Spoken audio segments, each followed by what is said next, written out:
Assalamualaikum warahmatullahi wabarakatuh.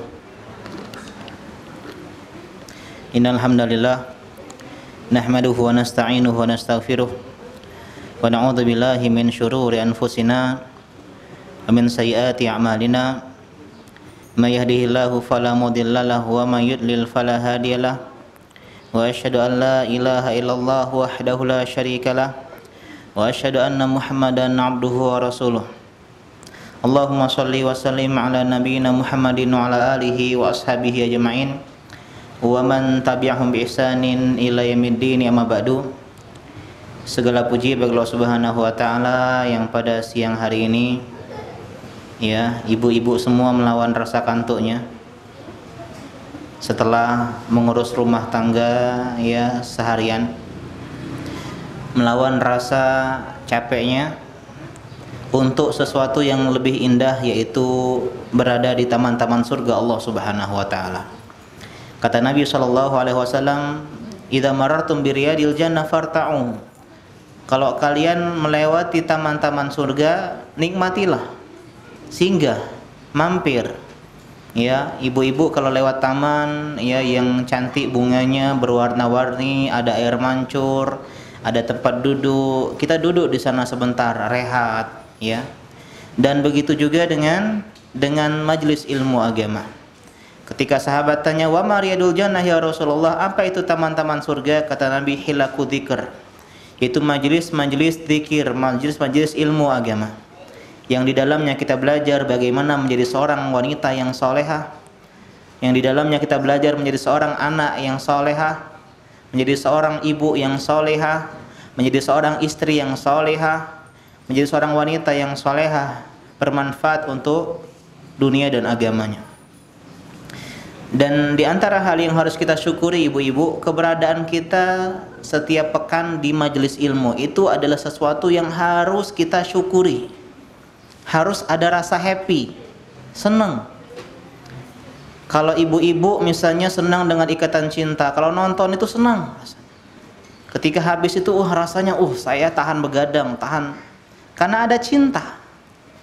Ketika seorang drama Korea pecinta drama Korea menyelesaikan drama Koreanya, ada rasa bahagia, suka, senang. Ketika seorang pecinta musik, misalnya K-pop, BTS, ARMY dan semisalnya, dia nonton konser itu semangat ibu-ibu, nggak pernah ngantuk di sana. Gak peduli dia mau siang hari, mau malam hari, mau pagi, mau sore, mau dia weekend atau enggak, kalau udah cinta dia akan menikmatinya. Dan seharusnya kita juga, seorang yang udah kenal hidayah sunnah, seorang yang udah Allah muliakan dengan mengenal ilmu agama, kita pun harus bahagia di sini. Jangan ada rasa beban, terpaksa, saya karena diajak teman aja nih, karena dia nggak ada tebengan. Atau misalnya saya karena diajak suami disuruh di sini, padahal saya sumpek di sini. Maka seharusnya kita tanamkan rasa cinta kita, karena inilah yang bermanfaat untuk dunia dan akhirat kita. Jadi bersyukur, terima kasih ya Allah, pandemi sudah berlalu, sekarang udah kajian lagi, bersyukur. Bersyukur misalnya dahulu mungkin di kampung kita, di desa kita jarang ada majelis ilmu, sekarang kita tiap pekan belajar ilmu agama. Jadi ini diantara hal yang harus kita syukuri, paling dasar adalah bersyukur atas adanya nikmat ilmu agama. Kata Allah, la in syakartum la azidannakum wa la in kafartum inna adzabi lasyadid. Kalau kalian bersyukur, aku akan tambah. Yang mungkin dulunya sekali sepekan, nanti Allah mudahkan pengajian ibu-ibu ada 2 kali dalam sepekan, ditambah lagi 3 kali dalam sepekan, ditambah lagi setiap pekan setiap hari ada pengajian. Ini nikmat dari Allah Subhanahu wa taala. Tapi kalau ibu-ibu kufur, enggak terima kasih, enggak memanfaatkan pengajian, enggak maksimalkan pengajian, bisa jadi nanti ternyata suaminya ditelepon oleh bosnya.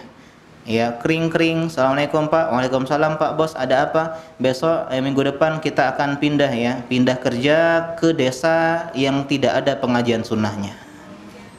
Aduh, saya dulu di Prabu Mulih ada pengajian, saya nggak semangat. Sekarang saya pengen pengajian tapi nggak ada. Mungkin ada sekali sebulan, mungkin ada bisa online Ustaz. Ternyata daerah yang tempat baru kita jauh dari sinyal, jauh dari internet yang baik, sehingga kalau nonton YouTube ya dia muter-muter terus nggak keruan. Jadi di antara hal yang harus kita syukuri adalah kita berada di majelis ilmu agama ya dalam setiap pekannya. Ini adalah nikmat dari Allah Subhanahu wa taala. Tanamkan rasa bahagia. Pulang nanti tanamkan rasa senang seperti seorang K-pop yang sedang menyelesaikan konser musik ya favoritnya, melebihi seorang pencinta sinetron yang menyelesaikan sinetronnya, melebihi seorang ya hal-hal yang lainnya yang sedang menikmati apa yang dia suka. Kita pun harus belajar mencintai ilmu agama. Tema kita pada malam hari lagi ya, biasaan malam Bu ya. Pada siang hari ini adalah masuk surga sekeluarga. Jadi saya di sini menggantikan Ustadz Tarz Zakaria ya, hafizahullah taala ya, dan saya banyak stok kajian Ummahat ya. Jadi comot saja tentang sekarang masuk surga sekeluarga. Ibu-ibu, siapa di antara kita yang pengen masuk surga? Semuanya pengen. Meskipun dia adalah ya orang yang suka misalnya musik, ya dia pengen masuk surga. Meskipun dia adalah ARMY, dia pengen masuk surga. ARMY itu fansnya BTS ya. Atau yang hal-hal yang misalnya jadi semua wanita apapun dia tuh jauh dari ilmu agama. Misalnya ada wanita ya dia tatoan ya, kemudian misalnya dia ya anak pang misalnya, ditanya mau masuk surga nggak? Mau jawabannya. Wanita yang nggak pakai jilbab, yang nggak pernah sholat ya, mereka semua mau masuk surga. Jadi semua manusia pengen masuk surga. Pertanyaan selanjutnya, siapa manusia yang paling kita cinta setelah Nabi SAW dan para sahabatnya? Yang pernah kita jumpai siapa? Keluarga. Harta yang paling indah adalah keluarga, kata keluarga cemara. Inilah manusia yang paling kita cintai, Bu. Orang tua kita, kakak adik kita, suami kita, anak-anak kita, merekalah harta terkarun yang ada dalam hidup kita. Orang-orang yang kita Masya Allah begitu hormati, yang begitu kita sukai ya, mereka nggak peduli ketika kita sudah tiada. Yang dahulu teman yang selalu kita ingin dapat pujian darinya atau like darinya di media sosial, mereka nggak hadir ke pemakaman kita. Mereka nggak hadir sholat jenazah kita. Mereka nggak pernah menyebut nama kita di dalam doa-doanya. Tapi keluarga, mereka spesial. Orang tua kita akan menangisi kita, kakak adik kita akan mengenang masa indah, masa kecil bersama kita. Suami kita ya nggak bisa move on dari kita. Anak-anak kita merindukan kasih sayang kita. Merekalah manusia yang paling kita cinta. Di satu sisi ibu-ibu kita paham bahwasanya dunia ini sementara. Kata Allah Subhanahu wa taala, kullu nafsin dha'iqatul maut. Semua yang bernyawa, yang berjiwa, mau gede maupun kecil, tua, muda, cantik, ya kurang cantik, semuanya sama, pasti mengecap merasakan yang namanya kematian. Dan kita beriman bahwasanya akan ada akhirat yang kekal lagi abadi. Oleh sebab itulah ibu-ibu, tanda cinta kita kepada orang-orang yang kita cinta, yaitu keluarga kita, adalah kita berusaha kebersamaan kita tidak hanya di dunia, karena dunia kan sementara, dunia fana, dunia sebentar, dunia sesaat. Jadi gimana caranya biar kita bersama-sama masuk surga? Jadi surga adalah harga mati kita untuk bahagia di akhirat nanti. Jangan sampai ada satu saja anggota keluarga kita yang maaf masuk ke dalam neraka. Inilah yang dinamakan dengan cinta sehidup sesurga, bukan cinta sehidup semati. Kalau cinta sehidup semati sebentar bersamanya ketika di dunia, tapi cinta sehidup sesurga ini adalah visi keluarga kita. Jadi tujuan kita untuk bahagia, agar bahagia kita tidak sebentar, agar bahagia kita tidak sesaat, maka masuk surgalah sekeluarga. Jadi ibu-ibu tanamkan visi keluarga kita ya mulai siang ini adalah ya cinta sehidup sesurga. Kata Allah Subhanahu wa taala, "Ya ayyuhalladzina amanu qu anfusakum wa ahlikum nara." Wahai orang-orang yang beriman, jagalah diri kalian dan juga keluarga kalian dari api neraka. Jadi ini konsep yang sangat indah ketika seorang istri bersama suami bahu membahu tolong menolong. Gimana Mi biar kita ini masuk surga sekeluarga? Gimana Bi biar kita ini masuk surga sekeluarga? Jadi ini harus kita jadikan mindset dalam rumah tangga kita. Konsep, pondasi kita pengen keberadaan kita sama orang yang kita cinta nggak sebatas hanya di dunia sebentar. Nggak terasa sekarang sudah emak-emak. Tahun lalu jomblo, tahun sekarang sudah menikah. Tahun lalu anak 1, tahun sekarang anak 2. Tahun lalu jomblowati, sekarang masih jomblowati. Nggak masalah, insya Allah tahun depan. Begitu juga dengan para nabi. Nabi itu paling peduli dengan keluarganya. Oleh sebab itulah orang yang paling pertama Nabi dakwahi untuk masuk Islam siapa? Keluarganya. Yang paling pertama masuk Islam siapa ibu-ibu? Khadijah binti Khuwailid, istri Nabi Shallallahu Alaihi Wasallam. Kemudian putra-putrinya, putra nggak ada, meninggal semua kecil-kecil. Putri-putrinya Zainab, Ruqayyah, Ummu Kulthum, Fatimah, mereka semua masuk ke dalam agama Islam karena agama Islam adalah kunci surga. Betapa sedihnya ya Nabi Ibrahim ketika ayahnya menjadi penghuni neraka memintakan ampunan tapi Allah tolak. Karena itu adalah keluarganya.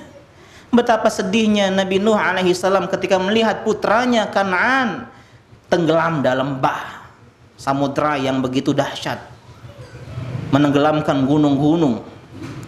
Minta ampun kepada Allah, ditolak oleh Allah Subhanahu wa taala. Karena mereka semua sayang dengan keluarganya. Meskipun keluarga kita kafir.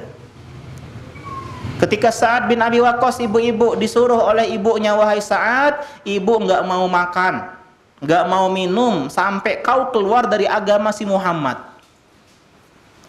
Apa ucapan Sa'ad bin Abi Waqqas? Wahai ibuku tersayang, seandainya engkau punya 100 nyawa, kemudian keluar satu persatu, kau merasakan 100 kali kematian, agar aku meninggalkan agama ini, aku tidak akan pernah meninggalkan agama ini ibuku.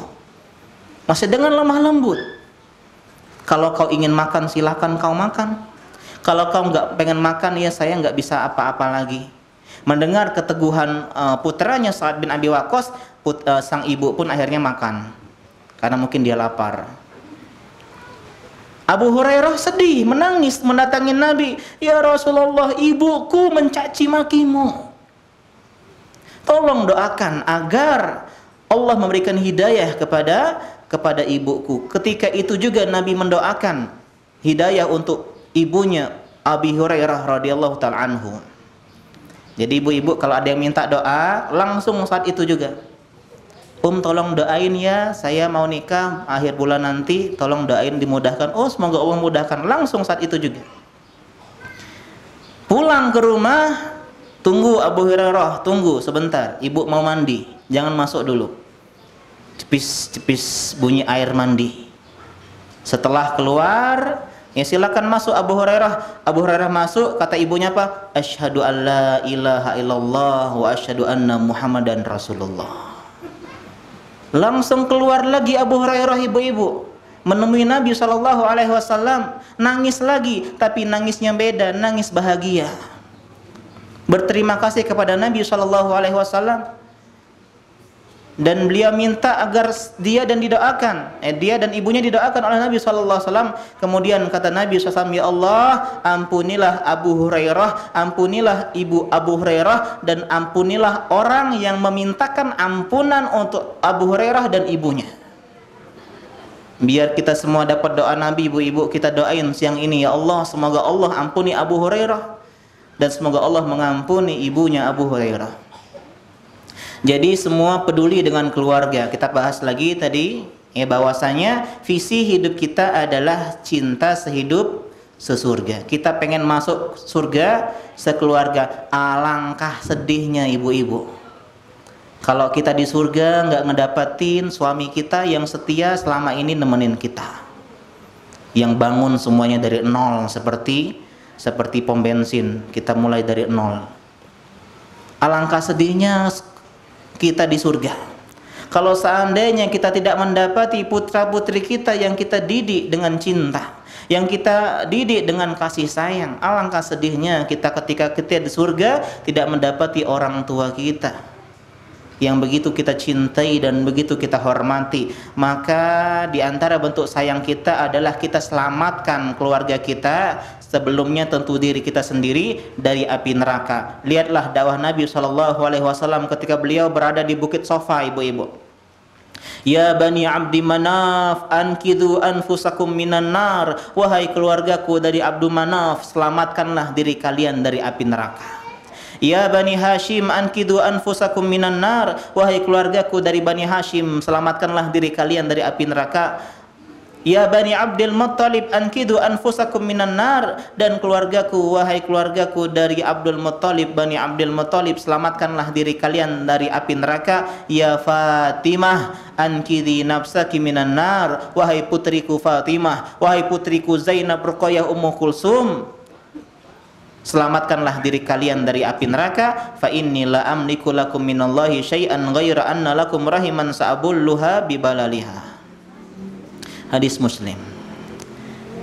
Udah paham Ustaz? Alhamdulillah konsepnya cinta sehidup sesurga. Saya udah masuk grupnya dan udah follow Instagramnya Ustaz. Sekarang saatnya bagaimana sih cara agar kita masuk surga sekeluarga? Maka caranya adalah dengan menegakkan dakwah tauhid di tengah keluarga kita. Kenapa kok harus tauhid? Karena tauhid adalah kunci masuk surga paling utama. Kalau udah punya tauhid, insya Allah masuk surga. Kenapa harus tauhid? Karena lawan dari tauhid yaitu syirik, ibu-ibu, itu adalah kunci terbesar masuk neraka. Dosa yang paling besar itu syirik, lawan dari tauhid. Sebagian kita salah konsep. Mbak, udah nikah? Belum. Mau nggak sama si fulan? Dia soleh loh. Dia nggak pernah minum, nggak pernah bunuh, nggak pernah main wanita, nggak pernah mabok, nggak pernah judi, nggak pernah begini. Ini sudah jadi masuk kategori baik agamanya versi orang awam. Padahal bisa jadi dia sering ke dukun, dia sering baca primbon, dia sering nonton Mbak Yu, dia sering misalnya main kartu apa itu, tarot, pengalaman ya. Dia sering misalnya baca zodiak. Kamu apa? Capricorn. Saya apa? Saya Leo. Cocok nih asmaranya. Ini versi orang awam udah soleh, padahal dia udah melakukan dosa yang paling besar. Jadi ibu-ibu, dosa yang paling besar bukan membunuh, berzina, mencuri, maling, begal, minum khamr, judi, tapi dosa yang paling besar adalah syirik. Ketika Nabi SAW ditanya, ya ayyuzan bi a'zam, ya Rasulullah, dosa apa yang paling besar? Kata Nabi SAW, antaj'ala lillahi niddan wa huwa khalaqaka. Engkau menjadikan Allah punya sekutu, punya tandingan, punya madu. Allah nggak boleh dimadu. Allah nggak boleh punya sekutu. Allah nggak boleh punya tandingan. Kalau kita jadikan sekutu, syirikan Allah Subhanahu wa taala, inilah dosa yang paling besar. Jadi biar kita masuk surga sekeluarga, jaga keluarga kita jangan sampai berbuat syirik. Jadi tipsnya biar kita bisa reuni, bisa teman-teman lagi di surga, bisa kumpul lagi nongki-nongki, bisa bercanda di surga selama sama keluarga kita, tegakkan dakwah tauhid. Sebagian kita fokusnya ke dakwah TikTok. TikTok, haram pacaran, haram musik. Selalu fokus itu sehingga teman-teman kita lari dari dakwah. Kata Aisyah ibu-ibu, seandainya yang pertama kali turun adalah la taznu, ayat yang pertama kali turun jangan zina, sahabat akan mengatakan la nada'u zina abadan, kami nggak akan ninggalin zina selama lama-lamanya. Seandainya yang pertama kali turun adalah la tashrabul khamra, jangan minum khamar, maka mereka akan mengatakan la nada'ul khamra abadan, kami tidak akan meninggalkan khamr selama-lamanya. Dakwah itu tauhid dulu ibu-ibu. Buat dulu mereka punya prinsip akidah, prinsip tentang masalah tauhid, prinsip tentang keimanan, surga neraka, kebangkitan, cinta dengan ilmu. Ini penting. Ajak dulu. Nantilah ngomongin masalah TikTok, pacaran, haram, seterusnya. Ayo kajian ukhti. Aduh tapi jilbab saya pendek, nggak masalah. Yang penting kajian. Ayo kajian yuk di Anwar Jumat siang. Aduh tapi saya masih main TikTok, nggak masalah. Yang penting kajian dulu. Tapi saya masih nonton Ikatan Cinta, nggak masalah. Tapi saya masih pacaran, saya nggak bisa hidup tanpa dirinya. Tetap kita ajak pengajian dulu. Yang penting dia cinta, dodok, wah ternyata seru ya. Ibu-ibunya humble-humble, ibu-ibunya low profile semua, mereka peduli ya. Oh saya dikasih gamis malah, saya dikasih senyum yang indah. Oh saya pengen kajian lagi, kapan sih jadwal kajian lagi? Itu kalau udah cinta ilmu, akidah udah mantep, tauhid udah jos. Ketika datang, oh nggak boleh ya musik itu ya, oh nggak boleh ya kayak gini ya, oh nggak boleh ya, udah menerima. Inilah konsep akidah. Kenapa pertama kali kita dakwah tauhid? Agar sesuai dengan fitrah, orang nggak banyak nolak. Tapi kalau yang lain kan hawa nafsu mainnya. Masa nggak boleh musik? Musik is my life. Masa nggak boleh pacaran? Aku jadi semangat belajar gara-gara doi. Masa nggak boleh nonton Ikatan Cinta? Kan seru, baper-baperan.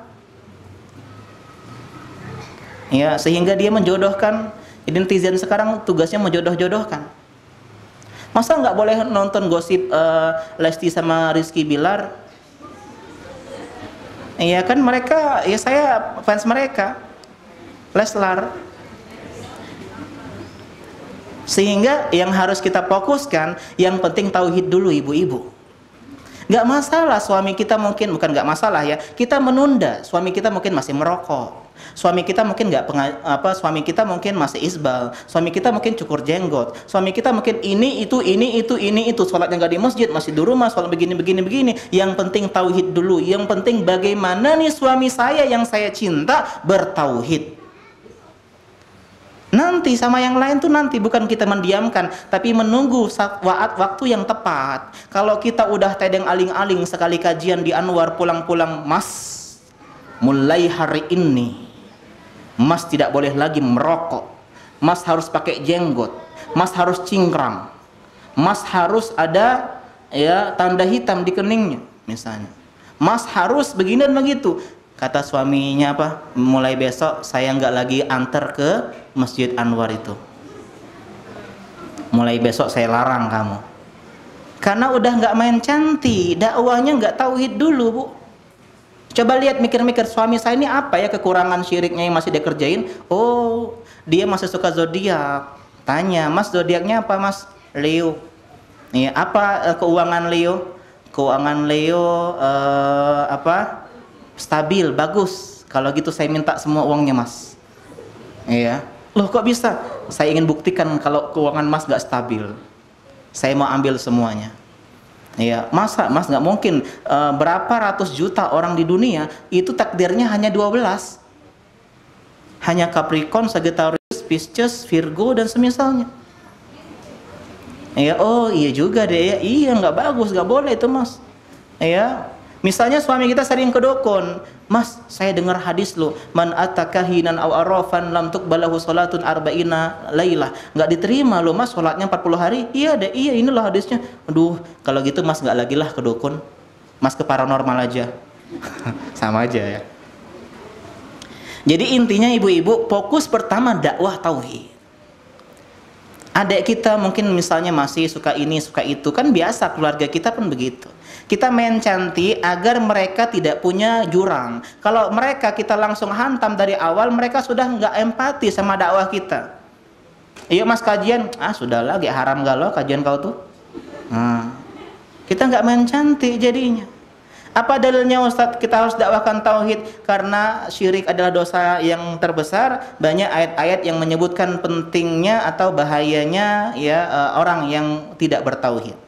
Al-Maidah 72 kata Allah Subhanahu wa taala, Innahu man yushrik billahi faqad harramallahu alaihil jannah wa ma'wahun nar wa ma lidzalimina min ansar. Orang yang berbuat syirik kepada Allah, Allah haramkan dia masuk surga. Jadi seandainya dia nggak bersyirik, dia bertauhid, tapi masih ada penyimpangan-penyimpangan sedikit, ya semoga dia masih ada peluang masuk surga. Tapi kalau suami kita nggak tiktokan, suami kita nggak ngerokok, suami kita nggak isbal, suami kita nggak cukur jenggot, suami kita romantis, suami kita bla bla dan bla, tapi berbuat syirik, ibu-ibu, dia diharamkan masuk neraka. Jadi harus paham skala prioritas. Dan nggak mungkin kita mendakwahin keluarga itu langsung sekaligus, nggak mungkin, Bu. Misalnya ada mbak-mbak main ke rumah Uum di desa. Tok-tok, assalamualaikum, waalaikumsalam. Aisyah udah gede ya? Iya apa kabar Sehat. Ya duduk. Ternyata di dalam rumah Uumnya lagi ada lagu dangdut, ya lagu dangdut, Lost Doll misalnya. Kemudian di ruang tamu ada foto-foto terpajang, foto keluarga, ya, foto keluarga dengan beraneka style dan semisalnya. Dan Uumnya sambil merokok ngobrol sama si Aisyah tadi, keluar sepupu kita, ibu-ibu, sepupu kita ganteng, ya, dan dia baby face, good looking, 11-12 sama Song Joong Ki. Tapi dia bertato, tangannya ada tato Hello Kitty. Enggak ya, tato naga gitu. Nah, senyum sama kita. Ya. Dan di pojok ruang tamu ada keris yang sedang ditempatkan di tempat khusus, dikeramatkan setiap 1 Syuro. Ya, tanggal bulan Syuro, 10 Muharram atau 1 Muharram. Kita nggak mungkin bisa mengingkari semuanya, tapi kita ingkari dulu mana yang lebih parah, lebih bahaya. Tanya omnya, itu keris untuk apa Oh ini dek, ya ini untuk biar rumah ini nggak kemalingan. Wah masa soalnya rumah Aisyah nggak ada kerisnya, nggak pernah kemalingan, ya. Jadi kita itu dulu yang kita mau bahas. Kita harus dahulukan dahulukan tauhid. Di antara dalil lain adalah An-Nisa ayat 48. Innallaha la yaghfiru ay yushraka bih wa yaghfiru ma duna dzalika liman yasha. Allah tidak mengampuni dosa syirik.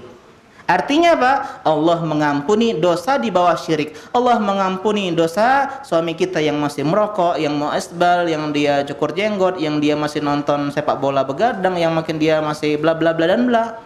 Tapi Allah nggak mengampuni dosa syirik. Jadi biar suami kita masuk surga, anak-anak kita masuk surga adalah jangan sampai berbuat syirik. Dari tadi kita ngomongin dosa syirik. Apa sih arti syirik? Syirik itu secara bahasa artinya partner, sekutu, teman, ya, rekan kerja kalau misalnya ini. Itu secara bahasa. Adapun cara istilah artinya menyamakan sesuatu dengan Allah. Jadi menjadikan Allah tuh punya tandingan, menduakan Allah. Sederhananya kalau tauhid mengesahkan Allah, syirik menduakan Allah. Bukan cuma 2, 3, 4, 5, 6 dan seterusnya. Itu namanya syirik. Masih belum paham Ustaz? Oke, kita ke contoh-contohnya. Syirik ada 3, ibu-ibu. Yang pertama adalah syirik dalam rububiyah. Yang kedua syirik dalam uluhiyah. Yang ketiga adalah syirik dalam asma dan sifat, sama dengan pembagian tauhid. Syirik juga ada dalam rububiyah, ada uluhiyah dan asma wa sifat. Contoh dalam rububiyah. Apa itu rububiyah?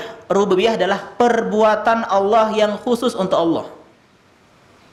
Perbuatan Allah. Kalau uluhiyah, perbuatan manusia untuk beribadah kepada Allah. Jadi kalau syirik dalam rububiyah artinya menduakan Allah dalam sifat-sifat yang Allah kerjakan sendiri seharusnya.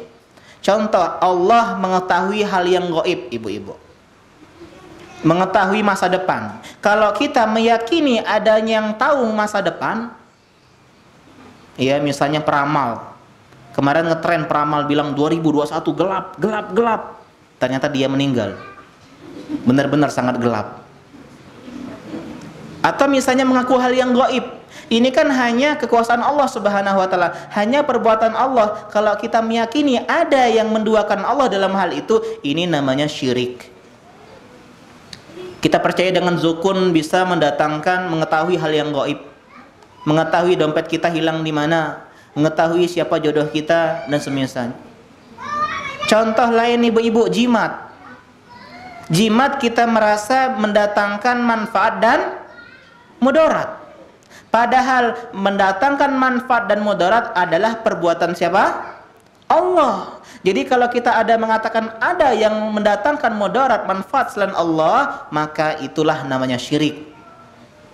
Dia pakai jimat keberuntungan atau pakai cincin anti bala, ya, atau yang semisalnya.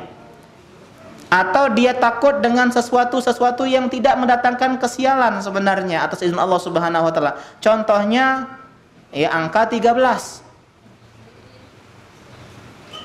Saya kalau ke hotel melihat lantainya itu 1, 2, 3, 5. Yang 4 kemana ibu? 4 adalah tanda sial. Ya, coba main ke hotel, lihat ada nggak ya yang lantai 4 biasanya hilang. 1, 2, 5. 1, 2, 3, 5. Nggak bisa ngitung dia matematika. Wah, kalau naik bus nomor 13 cemas. Ini gimana nih, ada apa-apa ini. Tapi ketika gaji 13 berebutan. Ya, malah ya nggak ada yang bilang, ih sial nih gaji 13, buang-buang. Nggak ada. Kucing meong-meong warna kuning yang ngajak meong, meong.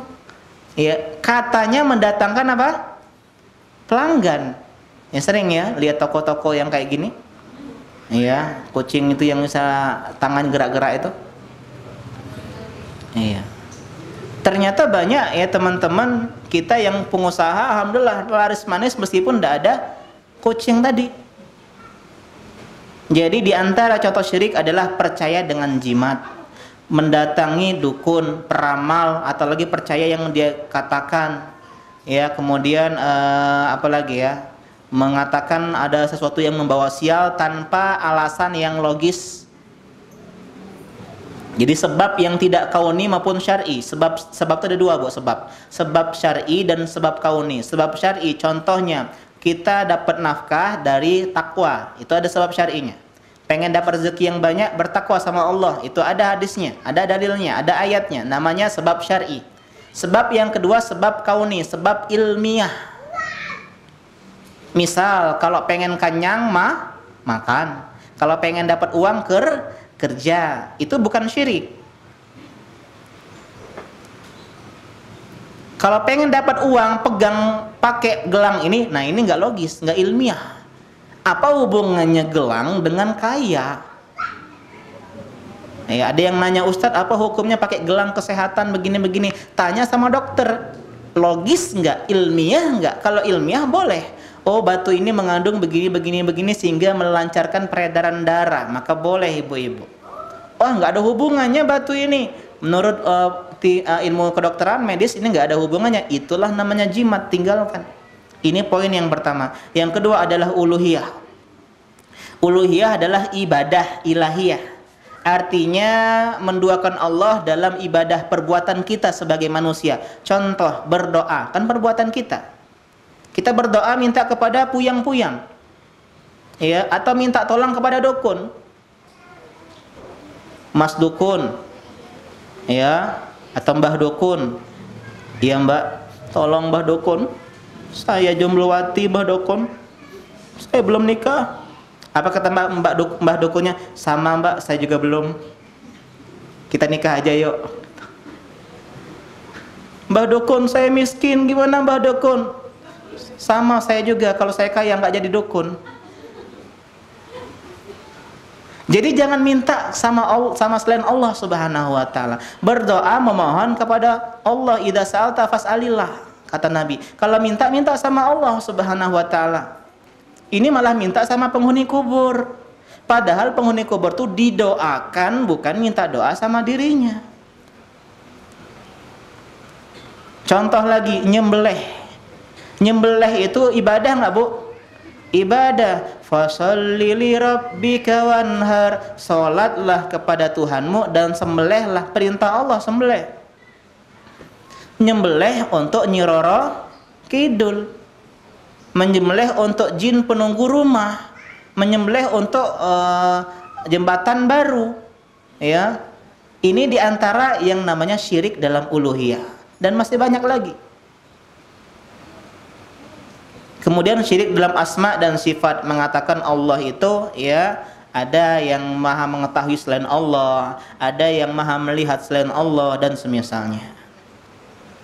Itu syirik-syirik ya, dan ada syirik-syirik lain yang juga kecil. Contohnya yang kecil, kata tadi ada sebagian yang besar, ada yang kecil, tergantung perincian ya.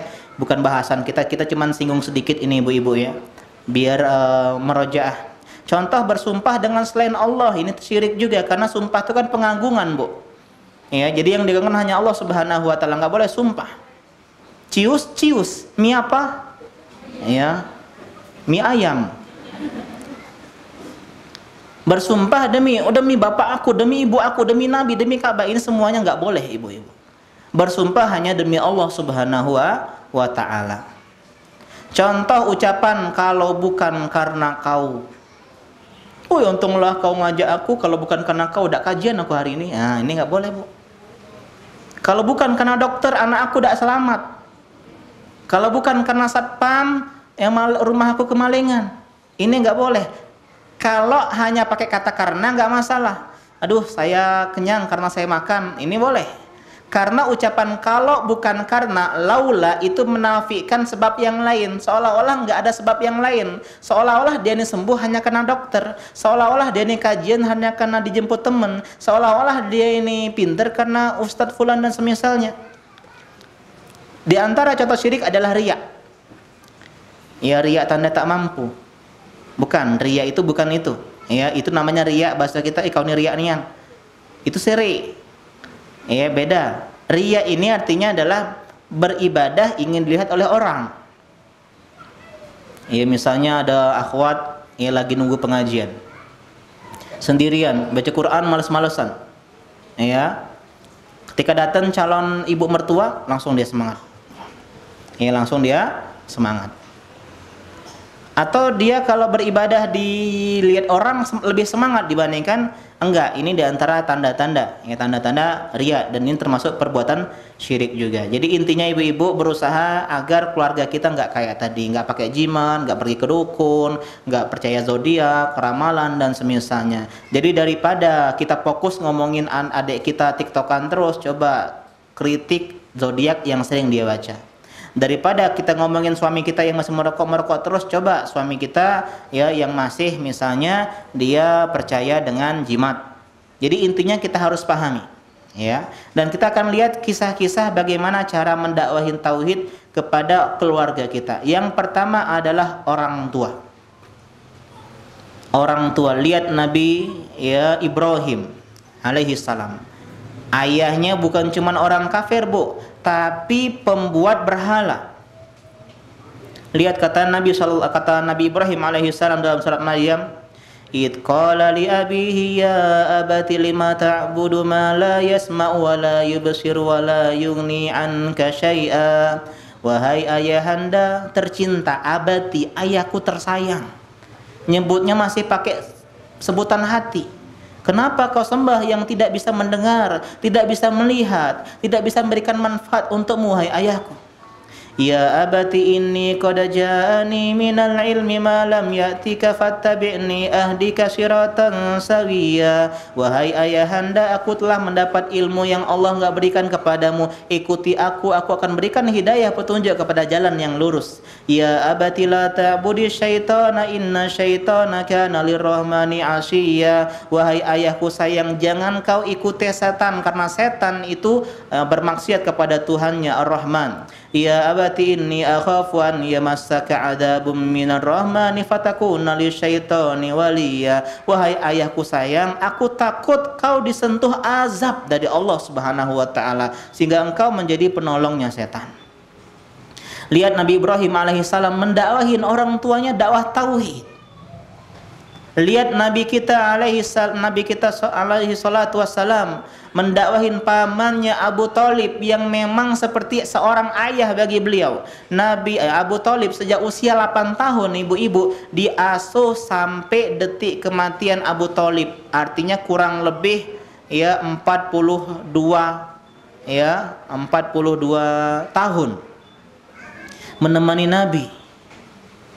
Ya ammi qul la ilaha illallah, ucapkan kalimat la ilaha illallah. Kalimatan uhajulaka biha indallah. Ini poin yang pertama, mendakwahin tauhid kepada orang tua agar masuk surga sekeluarga. Yang kedua, cari pasangan yang udah kenal dakwah tauhid biar PR kita nggak double. Wahai mbak-mbak yang belum menikah, jangan nikah kecuali dengan yang paham tauhid. Gimana mau masuk surga sekeluarga kalau suami kita nggak paham itu tauhid? Gimana masuk surga sekeluarga kalau suami kita suka berbuat syirik, suka kedukun, suka percaya ramalan, suka minta kepada puyang-puyang, percaya hal-hal yang mistis dan semisalnya. Karena itulah kata Nabi SAW, fadfar bidzatid din taribat yadak. Berlaku bagi laki-laki dan perempuan, pilih yang baik agamanya. Di antara indikatornya adalah memahami tauhid. Jangan tanya dulu dengan calon kau age berapa gajinya. Age kau nak poligami apa tidak? Age dulu itu. Yang pertama kali apa? Apa itu tauhid? Oh, tauhid itu meskipun seganteng Iqbal Ramadan, Bu, Mbak tolak kalau dia mamam tadi. Tapi kalau tauhid itu dari kata wahada yuwahidu tauhidan, artinya mengesahkan Allah Subhanahu wa taala dalam 3 hal, rububiyah, uluhiyah, sifat. Nah, bolehlah senyum-senyum. Jadi cari pasangan yang udah kenal dakwah tauhid. Ibu-ibu yang punya anak gadis, ibu-ibu yang punya anak bujang, jangan nikahkan kecuali dengan yang paham tauhid. Meskipun mereka mungkin strata sosialnya tidak sewah orang-orang di luar sana, meskipun dia nggak kerja di kerja bonafit, meskipun dia tidak good looking penampilannya, tapi kalau dia sudah bertauhid itu sudah modal besar masuk surga sekeluarga. Selanjutnya kita akan sedikit ngomongin parenting, ibu-ibu, dakwah tauhid kepada anak. Sebagian kita dakwah tauhidnya kalau dia udah kelas 1 SD, kelas 1 SMP, di pondok pesantren. Enggak, sejak bayi. Nabi Ismail masih bayi, Bu, baru beberapa hari sudah lahir, sudah didoain oleh bapaknya. Id qala Ibrahimu rabbij'al hadzal balada amina wajnubni wa baniya an na'budal asnam. Wahai Tuhanku, kata Nabi Ibrahim, jadikan negeri Mekah ini aman dan jauhkan aku dan putraku yang usianya baru beberapa hari, beberapa pekan, beberapa bulan dari menyembah berhala. Pernahkah kita ngedoain, ya Allah semoga anakku ini anak yang bertauhid? Doa kita, ya Allah anakku jadi anak yang ganteng, pintar, kaya, terus juga imut-imut, unyu-unyu, nggak malu-maluin dan seterusnya. Doain, Bu, anak kita jadi anak yang bertauhid. Ajarkan tauhid sejak kecil. Umi pengen mobil-mobilan, minta dulu deh sama Allah Subhanahu wa taala. Ayo doa, ya Allah, adek mau minta mobil-mobilan. Amin. Ajarin tauhid. Ajarin mengenal Allah, ajarin di mana Allah, ajarin kalau ada yang menciptakan semuanya yaitu Allah Subhanahu wa taala. Ajari tentang kasih sayang Allah, ajari mereka mencintai Allah Subhanahu wa taala. Ini dulu, Bu.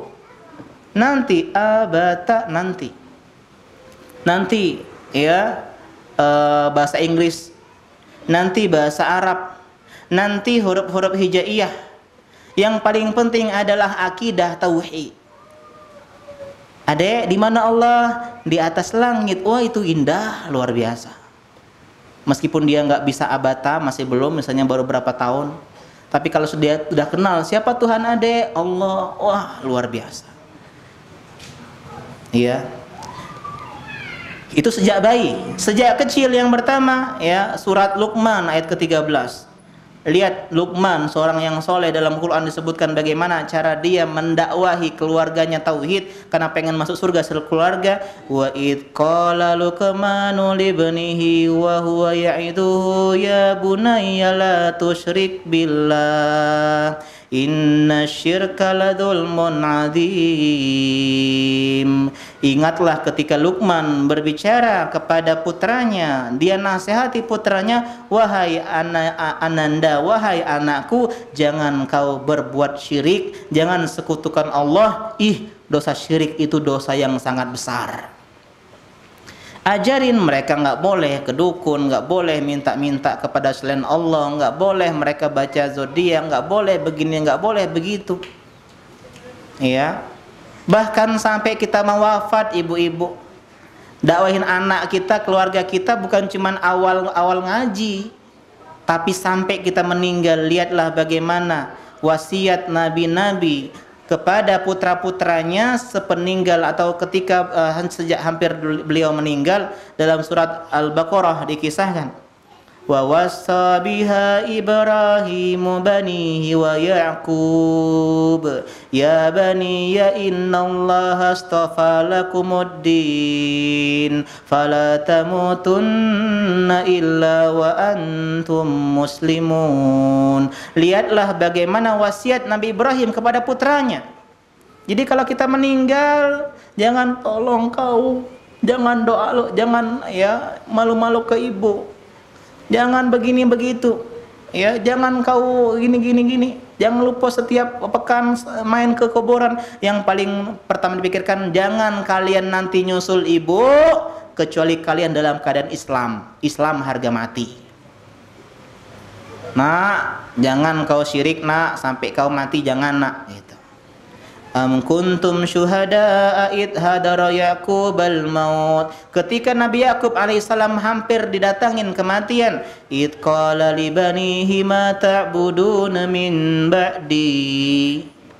Nabi Yakub nggak pusing, nanti makan apa anak saya kalau saya meninggal ya? Nanti anak saya gimana? Kasihan dia nggak punya umi. Nanti siapa yang nyusui dia? Nanti siapa yang nemenin suami saya yang egois ini? Siapa yang sabar bisa jadi istri dia selain saya?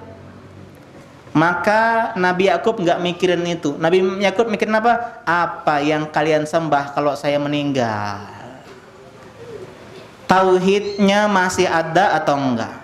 Qalu na'budu ilahaka wa ilaha abaika Ibrahim wa Ismail wa Ishaq ilahan wahida wa nahnu lahu muslimun. Wahai ayahanda, kami akan menyembah Tuhanmu dan Tuhan kakek-kakek kita, Nabi Ibrahim, Ismail, Ishak, yaitu Tuhan yang satu, Allah Subhanahu wa taala, dan kami adalah orang-orang yang muslim yang berserah diri sama Allah Subhanahu wa taala.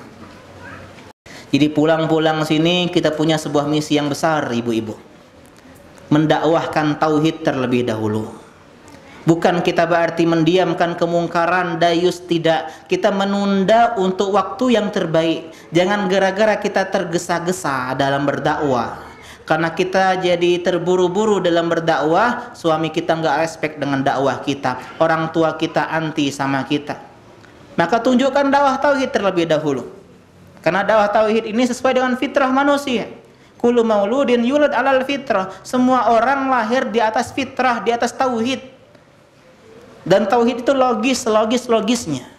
Banyak orang yang pelajari agama masuk Islam karena Islam memiliki konsep tauhid yang logis. Enggak seperti ya trinitas yang membingungkan, ya 3 in 1 dan semisalnya. Ya atau konsep-konsep ya kebudayaan atau kehinduan dan semisalnya.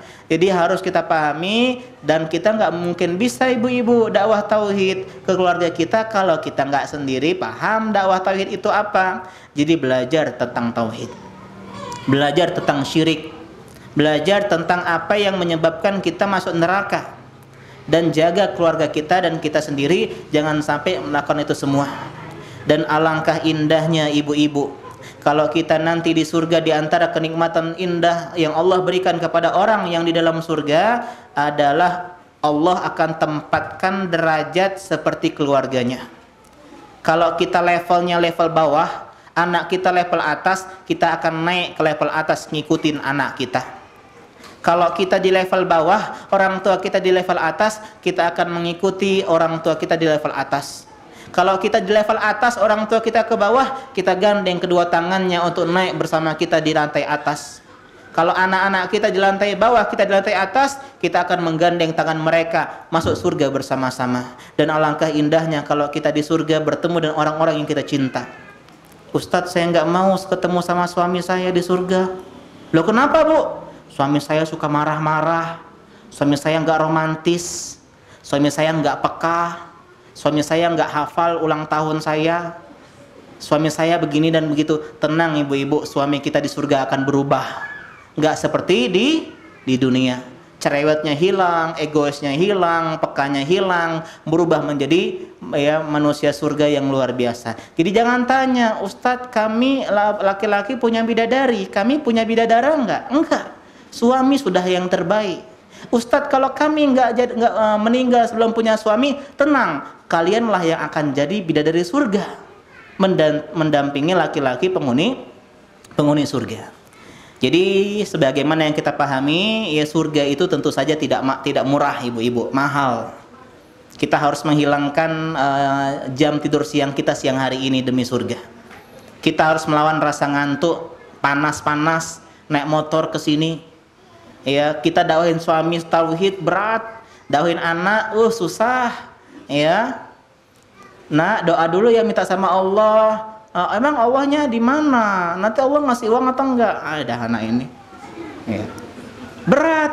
Karena inilah yang namanya hufatil jannah bil makari. Surga itu dipagari dengan hal-hal yang berat. Untuk masuk surga Nabi Ibrahim dilempar ke dalam api. Nabi Musa dikejar-kejar Fir'aun. Nabi Nuh alaihi salam harus membuat kapal yang besar. Nabi Ayub harus belasan tahun ya diuji dengan rasa sakit. Nabi Muhammad SAW tidak ada ayahnya, meninggal ibunya usia 6 tahun, meninggal kakeknya usia 8 tahun. Semua anak laki-lakinya meninggal ketika kecil, semua anak perempuannya meninggal sebelum beliau, kecuali satu orang saja, Fatimah. Beliau adalah orang yang paling luar biasa, jadi dalam guru kehilangan. Dan itulah jalan surga ibu-ibu, berat. Ya, kalau surga itu gampang, balasannya bukan balasannya ya bukan kenikmatan di sana. Di sana mungkin sama kayak ya di tempat-tempat lainnya. Jadi di antara konsep yang kita pahami masuk surga sekeluarga adalah dakwahkan tauhid di tengah-tengah kita, ya, dan juga kita ya belajar tauhid, sampaikan ke orang tua kita, ke adik-adik kita, kakak-kakak kita, suami kita. Ya, dan yang paling penting ibu-ibu sebelum itu semua, jadikanlah diri kita pribadi yang bertauhid dan jauh dari syirik. Gak bisa kita mengubah orang lain untuk berdakwah tauhid kalau kita pun sendiri tidak menguasai tauhid dan kita masih berbuat ke dalam perbuatan syirik. Waliyazubillah. Demikian mungkin pengajian kita pada sore hari yang indah ini, sore ya. Silakan kalau ada pertanyaan di luar tema nggak masalah. Wes, tolong wes, ambilin wes kertas itu. Kelihatan ya.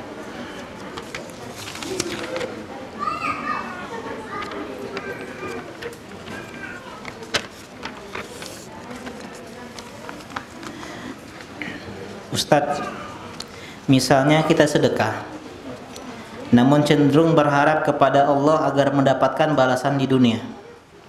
Misalnya bersedekah berharap rezeki lancar, tolak bala, dan lain-lain, apakah masih mendapat balasan di akhirat? Iya, bagus pertanyaannya. Bolehkah bersedekah dengan niat dunia? Maka kita tanya dulu, ada nggak dalil yang menjelaskan demikian? Keutamaannya, contoh, sedekah lancar rezeki, ada. Sedekah tolak bala, ada. Akan tetapi jangan dijadikan itu sebagai tujuan yang utama. Itu tujuannya hanya Allah Subhanahu wa taala, adapun itu semua adalah bonus. Karena itulah konsepnya gini, Bu, bagusnya. Kita sedekah, berbuat baik, kemudian berdoa sama Allah agar Allah lancarkan rezeki kita, kita bertawasul dengan sedekah kita. Nah, itu. Di antara kesalahan orang sedekah, dia bilang sama orang yang dia sedekahi, tolong doakan saya ya. Ini nggak boleh, nggak ikhlas. Caranya bagaimana? Misalnya saya lagi sakit, saya pengen sembuh, ikhtiar dengan sedekah. Dia sedekah dan dia minta sama Allah, ya Allah, dengan wasilah perantara sedekah saya tadi, saya bertawasul meminta kepadamu agar engkau menyembuhkanku. Nah, itu boleh. Ya, jadi bukan gara-gara sedekahnya jadi sembuh, sedekahnya jadi ini dengan itu, tapi kita berdoanya sama Allah Subhanahu wa taala dengan tawasul dengan sedekah yang kita berikan atau amal-amal soleh lain yang kita berikan. Ya, ini kalau ada dalilnya. Kalau nggak ada dalilnya, nggak boleh. Ustadz, saya sedekah biar berharap dapat suami ganteng. Ini nggak ada dalilnya, sedekah dapat suami ganteng. Atau baca surat Yusuf agar suaminya ganteng kayak Nabi Yusuf. Ya, ini diantara hal yang tidak tepat. Ya Allah taala alam. Jadi intinya tetap niatnya sama Allah Subhanahu wa taala, sisanya adalah bonus kalau ada dalilnya. Silakan kalau ada yang nanya yang lain, Ibu-ibu.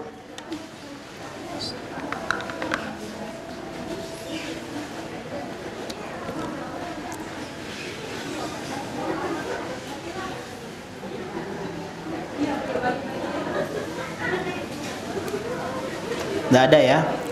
Kalau nggak ada ya.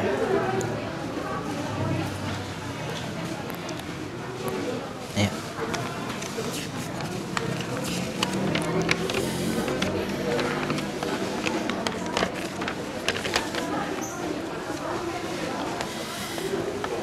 Bagaimana caranya mengajak ibu mertua untuk masuk Islam lagi? Karena sebelumnya beliau pernah Islam, tapi beliau berat karena anak keduanya beragama Kristen karena takut. Iya. Ya, ini diantara hal yang merupakan kesalahan sebagian orang yang mu'alaf. Dia nggak belajar agama Islam, ibu-ibu. Saya punya pengajian di Palembang kemarin, ya judulnya Fadlul Islam, dari kitab Keutamaan Islam. Islam itu istimewa, spesial, indah kalau orang paham. Sehingga kalau dia sudah punya konsep itu, masuk Islam, belajar Islam itu luar biasa, maka dia tidak akan menukar agamanya dengan hal-hal yang lain atau takut karena keluarga atau yang semisalnya. Terus bagaimana cara mengajak ibu mertua masuk Islam? Yang pertama tentu sajalah doa. Ya, doa adalah senjata kaum muslim. Ya, doa silahul mu'min, kata para ulama, doa adalah senjata ya orang mukmin yang beriman. Berdoa. Bukankah tadi doanya Nabi, doanya Abu Hurairah yang menjadikan sebab masuk Islamnya, ya meskipun juga didoakan oleh Nabi SAW ke dalam agama Islam. Ini yang pertama. Yang pertama adalah doa. Yang kedua adalah sampaikan keutamaan Islam dengan baik. Islam menghapuskan dosa sebelumnya, ya, dan yang semisalnya. Dan tidak harus ketahuan oleh orang-orang. Apalagi kalau anaknya beragama Kristen, ya. Jadi memang harus punya sikap seperti ini dan sebagusnya dibantu oleh suami, Ibu ya.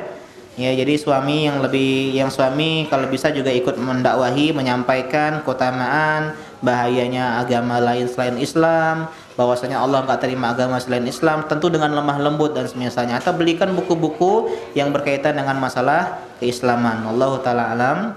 Ya, demikian. Ada lagi ya pertanyaan, ya. Ya, insyaallah kita lanjutkan pengajian kita kapan-kapan, ya. Subhanaka Allahumma bihamdika asyhadu an la ilaha illa anta astaghfiruka wa atubu ilaik. Assalamualaikum warahmatullahi wabarakatuh.